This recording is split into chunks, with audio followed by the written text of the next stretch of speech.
Hello friends, welcome to target online exam. आज हम discussion करेंगे ईवीएस। ये क्वेश्चन पेपर आपका 28 दिसंबर 2022 का पेपर है, तो आप लोग वीडियो को लास्ट तक जरूर देखिएगा। 30 क्वेश्चन यहाँ पर कवर करेंगे। प्लीज आप लोग लाइक जरूर कर दिया करिए और आप लोग वीडियो को लास्ट तक वॉच किया करें। 2 से 3 मिनट ही आप लोग वीडियो को देखते हैं। चलिए स्टार्ट करते हैं। क्वेश्चन नंबर फर्स्ट है, निम्नलिखित में से किसी अध्यापक का कौन सा कथन लिंग पूर्वाग्रह का प्रदर्शन करता है? विद्यार्थियों, तुम सभी ने अच्छा काम किया। विद्यार्थियों में क्या हो जाएगा? लड़के और लड़कियां यहाँ पर सभी हो जाएंगे। लड़कों, यहाँ पर पर्सनली लड़कों की बात की गई है, तो लिंग पूर्वाग्रह को कौन प्रदर्शित कर रहा है? लड़कों, तुम हमेशा शोर मचाते हो। दूसरा आंसर यहाँ पर सही हो जाएगा। नेक्स्ट है, सौर सेल के निर्माण हेतु किस पदार्थ का उपयोग किया जाता है? सिलिकॉन का उपयोग किया जाता है। फोर्थ आंसर यहाँ पर सही है। नेक्स्ट है, निम्नलिखित में से कौन सा कथन लिंग रूढ़बद्धता का प्रदर्शन करता है? सामान्यतः लड़कियां लड़कों से बेहतर खाना बनाती हैं। एशियाई लोग खेलों में अच्छे नहीं होते हैं। यहाँ पर एशियाई लोग जो कहा है, इसमें लड़के और लड़कियां सभी हैं। सामान्यतः लड़कों की तुलना में लड़कियों का पेशीय द्रव्यमान कम होता है। लड़कों व लड़कियों ने कुश्ती में हिस्सा लिया। 63 का आंसर यहाँ पर पहला सही हो जाएगा। सामान्यतः लड़कियां लड़कों से बेहतर खाना बनाती हैं, जबकि यहाँ पर सभी को पता है कि लड़के भी अच्छा खाना बना लेते हैं। तो आपका आंसर यहाँ पर पहला सही हो जाएगा। नेक्स्ट है, नर चिड़िया बहुत सारे सुंदर बुनावट वाले घोंसले बनाता है। मादा चिड़िया इनमें से सबसे बढ़िया घोंसला अपने अंडे देने के लिए चुनती है। यह कौन सी चिड़िया है? वया है, फाख्ता है, दर्जिन है या शकरखोर है? वया पक्षी है। नर पक्षी क्या करता है? बहुत सारे सुंदर घोंसले बनाता है और मादा पक्षी उनमें से एक घोंसला चुनती है और उसी में अंडे देती है। पहला आंसर यहाँ पर सही हो जाएगा, वया पक्षी, जिसे जुलाहा चिड़िया भी कहते हैं। नेक्स्ट है, निम्नलिखित में से कौन से कीट समूह में रहते हैं? उन सभी की विशिष्ट भूमिकाएं बटी हुई हैं। मधुमक्खी, चींटियां, मकड़ी, ततैया, दीमक, चींटियां, चींटियां, मच्छर, मकड़ी, मधुमक्खी, घर में पाई जाने वाली मक्खी व दीमक। 65 का आंसर यहाँ पर दूसरा सही हो जाएगा।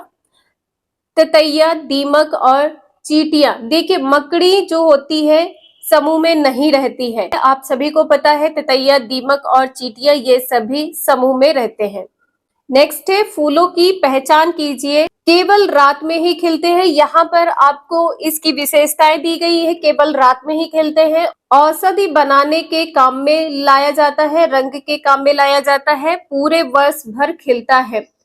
ABCD क्रमशः है। 66 का आंसर यहाँ पर दूसरा सही हो जाएगा। रात की रानी, गुड़हल, गेंदा और गुलाब। दूसरा आंसर यहाँ पर सही है। नेक्स्ट है, मधुमक्खियों के छत्ते में मधुमक्खियों के बारे में निम्नलिखित में से कौन सा कथन सही नहीं है? इसका आंसर यहाँ पर क्या होगा? केवल रानी मक्खी ही अंडे देती है, बिल्कुल सही है। श्रमिक मक्खी, काम करने वाली मक्खी, यहाँ पर क्या कहा है कि नर मक्खी होती है, ये पॉइंट यहाँ पर सही नहीं है। इसका आंसर यहाँ पर दूसरा सही हो जाएगा। छत्ते में कुछ ही नर मक्खियां होती हैं, ये भी पॉइंट यहाँ पर सही है। छत्ते में केवल एक ही रानी मक्खी होती है, ये भी पॉइंट यहाँ पर सही है। नेक्स्ट है, निम्नलिखित में से कौन सा समूह फल का है? आलू, बैंगन, आम, केला, बैंगन, मूली, टमाटर, केला, अदरक, केला, भिंडी, आलू। इसका आंसर यहाँ पर क्या सही हो जाएगा? देखिए, फल के अंतर्गत जैसे सभी फल है, आप सभी को पता है। इसके बाद में अमरूद भी फल होता है, अनानास भी फल होता है। फल के अंतर्गत टमाटर भी आता है, केला भी आता है। यहाँ पर अदरक दिया हुआ है, अदरक, आलू, तो यहाँ पर ये भी नहीं होगा। इस क्वेश्चन को आप लोग स्टार कर लीजिएगा। ये क्वेश्चन आपके एग्जाम में पूछा जा सकता है। नेक्स्ट है, भारत के अनेक इलाकों में पाई जाने वाली बावड़ियां के संबंध में कौन सा कथन सही नहीं है? यहाँ पर जो बावड़ी होती है, इसमें जल का संरक्षण किया जाता है, सभी को पता है। पहला पॉइंट यहाँ पर सही है। बावड़ियों का जल पीने के लिए उपयोग में नहीं लाया जाता है, ये पॉइंट यहाँ पर सही नहीं है। जो पॉइंट यहाँ पर सही नहीं वो क्या है? जो बावड़ी का जल होता है वो पीने के लिए उपयोग में नहीं लाया जाता, ये पॉइंट यहाँ पर गलत है। नेक्स्ट है, एक रेलगाड़ी अहमदाबाद से त्रिवेंद्रम की ओर जाते हुए कई सुरंगों से गुजरती है, ये सुरंगें किन पहाड़ियों में है? 70 का आंसर यहाँ पर दूसरा सही है, पश्चिमी घाट में है। नेक्स्ट है, निम्नलिखित में से कौन सा कथन हाथियों के बारे में सही है? अभिकथन दिया है, हाथियों के झुंड में केवल मादा हाथी और बच्चे होते हैं, नर हाथी चारों ओर अकेले ही घूमते हैं। 71 का आंसर यहाँ पर दूसरा सही है।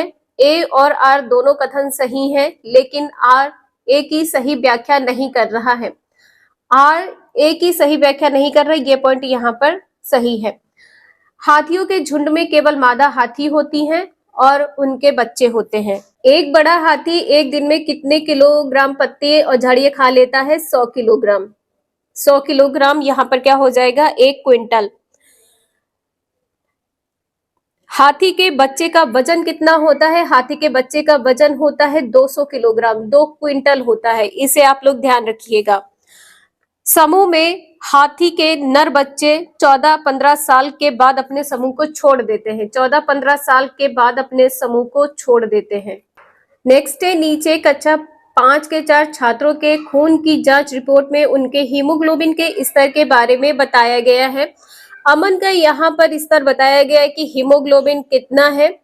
जो ग्राम प्रति ये डीएल होता है तो डेसीलीटर होता है। डीएल क्या होता है? डेसीलीटर होता है। एक स्वस्थ शरीर में जो हीमोग्लोबिन का स्तर होता है वो कितना होता है? 13.2 से लेकर 16.6 ग्राम प्रति डेसीलीटर होता है। तो यहाँ पर कम किसका है? अमन का कम है। और किसका कम है? यहाँ पर राधिका और मारिया। आंसर यहाँ पर आपका क्या सही हो जाएगा? अमन, राधिका और मारिया। फोर्थ आंसर यहाँ पर सही है। नेक्स्ट है, चिड़ियों की आंखों के बारे में निम्नलिखित में से कौन सा कथन सही है? कथन 1 दिया है, सभी चिड़ियों के अपने सिर के दोनों तरफ आंखें होती हैं। कथन 2 दिया है, चिड़िया 2 भिन्न भिन्न वस्तुओं पर एक ही समय पर दृष्टि केंद्रित नहीं कर पाती हैं। 73 का आंसर यहाँ पर 4 सही है। S1 और S2 दोनों यहाँ पर गलत है। नेक्स्ट है, बाघों की निम्नलिखित में से कौन सी विशिष्टताएं उन्हें अंधेरे में आगे बढ़ने और अपना शिकार खोजने में मदद नहीं करती है? 74 का आंसर यहाँ पर क्या सही हो जाएगा? संवेदनशील, गलमुच्छे, विभिन्न दशाओं में कानों की गति, जोर से गर्जना, सुनने का तीव्र आभास। इसका आंसर यहाँ पर थर्ड सही हो जाएगा, जोर से गर्जना। जोर से गरजना बाघों के अंधेरे में आगे बढ़ने और अपना शिकार खोजने में मदद नहीं करेगा। नेक्स्ट है, निम्नलिखित का सही मिलान कीजिए, यहाँ पर बताना है क्या सही है। 75, जिम कॉर्बेट राष्ट्रीय उद्यान कहाँ पर है? उत्तराखंड में है। काजीरंगा कहाँ पर है? असम में है। रणथंभौर कहाँ पर है? राजस्थान में है। और गिर कहाँ पर है? गुजरात में है। गिर राष्ट्रीय पार्क कहाँ पर है? गुजरात में है। आपका आंसर यहाँ पर दूसरा सही हो जाएगा। सीक्वेंस यहाँ पर आप लोग देख सकते हैं, दूसरा, पहला, चौथा और तीसरा। जिम कॉर्बेट राष्ट्रीय उद्यान कहाँ पर है? उत्तराखंड में है। काजीरंगा कहाँ पर है?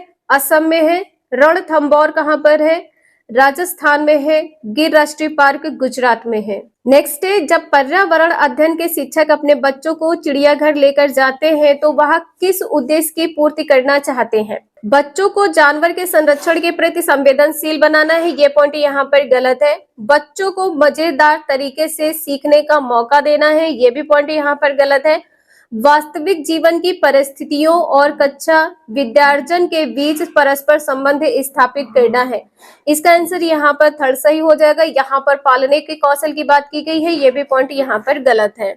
नेक्स्ट है, रमेश अपनी कक्षा 5th की पर्यावरण अध्ययन की कक्षा में खोजपूर्ण प्रश्न पूछता है। उपर्युक्त उद्देश्य विद्यार्थियों के किस कौशल के विकास का नहीं है? 77 का आंसर यहाँ पर क्या सही हो जाएगा? प्रदर्शन कौशल, अवलोकन, रचनात्मक श्रवण। खोजपूर्ण प्रश्न पूछता है तो अवलोकन कर रहा है, उसे उसमें रुचि है और वह सुनना चाहता है, तो यहाँ पे क्या हो जाएगा? अवलोकन हो जाएगा। रचनात्मक कौशल और श्रवण कौशल। यहाँ पर क्या सही नहीं है? प्रदर्शन कौशल। पहला आंसर यहाँ पर सही हो जाएगा। नेक्स्ट है, पर्यावरण अध्ययन में निम्नलिखित में से कौन से समस्या समाधान के गुण है? 78 का आंसर यहाँ पर क्या सही होगा? सृजन, चयन, भाषण और लेखन। 78 का आंसर यहाँ पर पहला सही हो जाएगा। ए और बी ये दोनों पॉइंट यहाँ पर सही है। भाषण यहाँ पर नहीं होगा और लेखन नहीं होगा। नेक्स्ट है, एक ईवीएस शिक्षक के द्वारा प्रयुक्त होने वाली भाषा कैसी है? 79 का आंसर यहाँ पर क्या सही होगा? औपचारिक एवं परिभाषाओं पर बल देने वाली, यहाँ पर बल देने वाली की गई बात है, ये पॉइंट यहाँ पर गलत है। बच्चों के लिए कठिन होनी चाहिए, ये भी पॉइंट यहाँ पर गलत है। बच्चों की दैनिक या रोजमर्रा की भाषा से संबंधित होनी चाहिए, इसका आंसर यहाँ पर थर्ड सही है। प्राविधिक प्रकृति की होनी चाहिए, टेक्निकल, ये भी पॉइंट यहाँ पर गलत है। नेक्स्ट है, आकर्षण एवं प्रासंगिक अनुदेशात्मक सामग्री का उपयोग सहायक है क्योंकि सभी ज्ञानेंद्रियों को सक्रिय करते हैं या अधिगम को अधिक अर्थपूर्ण बनाते हैं, ये पॉइंट यहाँ पर गलत है। शिक्षकों को शिक्षण अधिगम प्रक्रिया में सहायता करते हैं, विद्यार्थियों का ध्यान आकर्षित करते हैं, ये पॉइंट यहाँ पर दोनों गलत है। पहला आंसर यहाँ पर सही होगा, आकर्षण एवं प्रासंगिक अनुदेशात्मक सामग्री का उपयोग सहायक होता है। क्यों? क्योंकि जो विद्यार्थी की ज्ञानेंद्रियां होती है यह सक्रिय हो जाती है। पहला आंसर यहाँ पर सही है। नेक्स्ट है, ईवीएस के शिक्षण में न्यूनतम महत्वपूर्ण क्रियाकलाप की पहचान कीजिए।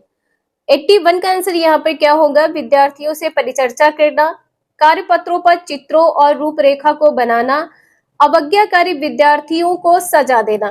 थर्ड आंसर यहाँ पर सही है। नेक्स्ट है, निम्नलिखित में से पर्यावरण अध्ययन पुस्तक में पहेलियों को सम्मिलित करने के उद्देश्य को पहचानिए। पहेलियां क्यों सम्मिलित की जाती हैं? इसका आंसर यहाँ पर क्या होगा? 82, विद्यार्थियों के मन को भ्रमित करना, ये पॉइंट निगेटिव है, मन को भ्रमित करना। यहाँ पर कहा गया है कि मन को भ्रमित करना और स्वयं आनंदित होना, ये भी पॉइंट यहाँ पर गलत है। विद्यार्थियों को खेल खिलाना, ये भी पॉइंट यहाँ पर गलत है। दूसरा आंसर यहाँ पर सही है, विद्यार्थियों में तर्क क्षमता विकसित करना। नेक्स्ट है, पर्यावरण अध्ययन के शिक्षण अधिगम में विद्यार्थियों द्वारा प्रश्न पूछना अत्यधिक महत्वपूर्ण क्यों होता है? किस ओर संकेत करता है? विद्यार्थियों की जिज्ञासा के, विद्यार्थियों के समझ में अंतर के, शिक्षक की क्षमता के। 83 का आंसर यहाँ पर पहला सही है, ए और बी दोनों सही है। शिक्षक की क्षमता, ये पॉइंट यहाँ पर गलत है। यहाँ पर गलत कथन का चयन करना है, बताना है क्या सही है। 84 का आंसर क्या सही हो जाएगा? ईवीएस एक अंतर विषयक विषय है, बिल्कुल सही है, अंतर विषयक विषय है। ईवीएस पढ़ना पढ़ाना स्थानीय संसाधनों के माध्यम से होना चाहिए। ईवीएस मुख्यतः जैव विविधता के अध्ययन से जुड़ी है, ये पॉइंट यहाँ पर गलत हो जाएगा। 84 का थर्ड आंसर यहाँ पर सही है। कक्षा 1 और 2 में ईवीएस शिक्षण भाषा और गणित के माध्यम से होना चाहिए, इस पॉइंट को आप लोग स्टार कर लीजिएगा। नेक्स्ट है, एक पर्यावरण अध्ययन शिक्षक होने के नाते आप अपनी कक्षा के औसत छात्रों के लिए क्या करेंगे? उन्हें कई बार अवधारणा लिखने के लिए देना, उन्हें पहली पंक्ति में बैठाकर लगातार मार्गदर्शन करना। देखिए, लगातार मार्गदर्शन करना, ये पॉइंट यहाँ पर गलत है। उनके कमजोर पक्षों को ढूंढना एवं सुधारने के लिए समाधान खोजना एवं लागू करना। थर्ड आंसर इसका यहाँ पर सही है। उनको अतिरिक्त एक्स्ट्रा होमवर्क देने की बात की गई है, ये भी पॉइंट यहाँ पर गलत है। कई बार अवधारणा लिखने के लिए देना, ये भी पॉइंट यहाँ पर गलत है। नेक्स्ट है, पर्यावरण अध्ययन शिक्षा के क्षेत्र में क्या सम्मिलित है? 86 का आंसर यहाँ पर क्या होगा? औपचारिक शिक्षा, अनौपचारिक शिक्षा, औपचारिक और अनौपचारिक शिक्षा, विद्यालय शिक्षा। औपचारिक शिक्षा, अनौपचारिक शिक्षा बच्चा घर और स्कूल दोनों जगहों पर सीखता है। थर्ड आंसर यहाँ पर सही है। नेक्स्ट है, विद्यार्थियों में अवधारणात्मक समझ तब अच्छी होती है जब शिक्षक जोर डालते हैं। किस पर जोर डालते हैं? संवाद पर, बातचीत करने के लिए। लिखित एवं मौखिक परीक्षा, तो यहाँ पर ये नहीं होगा। लिखित और मौखिक परीक्षा, ये पॉइंट यहाँ पर गलत है। पाठ्य पुस्तकों पर, ये भी पॉइंट यहाँ पर गलत है। प्रतिस्पर्धा पर, ये भी पॉइंट यहाँ पर गलत है। बातचीत करने पर, किस पर जोर डालता है? बातचीत करने पर, संवाद करने पर। पहला आंसर यहाँ पर सही है। नेक्स्ट है, उपाख्यानात्मक अभिलेख में इनमें से क्या नहीं होना चाहिए? 88 का आंसर यहाँ पर क्या सही होगा? समस्याओं पर केंद्रित। पहले ही कह दिया कि यहाँ पर समस्याओं पर केंद्रित, ये पॉइंट यहाँ पर नहीं होगा, ठीक है। निर्णायक होना, ये भी पॉइंट यहाँ पर गलत है। बच्चों की ताकत और कमजोरियों को पहचानना, बिल्कुल सही है। बच्चों की रुचि और जिज्ञासा को पहचानना, ये भी पॉइंट यहाँ पर सही है। क्या नहीं होना चाहिए? पहला और दूसरा पॉइंट यहाँ पर सही हो जाएगा, ए और बी। नेक्स्ट है ईवीएस की कक्षा में एक शिक्षक चर्चा करता है घर की मक्खियां बीमारियां फैलाती हैं। चर्चा के लिए सबसे उपयुक्त सीखने का संसाधन हो सकता है। 89 का आंसर यहाँ पर क्या होगा? अखबार, फ्लैश कार्ड्स, स्लोगन्स, पोस्टर्स। यहाँ पर आंसर क्या सही हो जाएगा? अखबार। पहला आंसर यहाँ पर सही है, अखबार।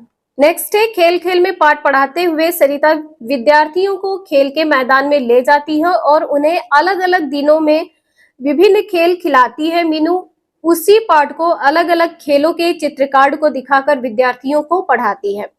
विद्यार्थियों को अधिकतम शामिल करने में कौन सा ज्यादा प्रभावी रणनीति का उपयोग कर रही है? सरिता, मीनू? परिस्थिति पर निर्भर करता है, दोनों, सरिता और मीनू। 90 का आंसर यहाँ पर क्या सही हो जाएगा? पहला, सरिता। यहाँ पर क्या कहा गया है, इस क्वेश्चन को एक बार फिर से आप लोग देख लीजिएगा। खेल खेल में पाठ पढ़ाते हुए सरिता विद्यार्थियों को खेल के मैदान में ले जाती है और उन्हें अलग अलग दिनों में विभिन्न खेल खिलाती है। मीनू क्या कर रही है? उसी पाठ को अलग अलग खेलों के चित्र कार्ड को दिखाकर विद्यार्थियों को पढ़ाती है। मैदान में ले जाकर पढ़ाना यहाँ पर पॉइंट पॉजिटिव है, इसे आप लोग ध्यान रखिएगा। पहला आंसर यहाँ पर सही है। ये 30 क्वेश्चन आपके यहाँ पर कंप्लीट होते हैं। वीडियो यूजफुल लगे लाइक करें, चैनल को सब्सक्राइब करें एंड शेयर करें। Thank you for watching this video.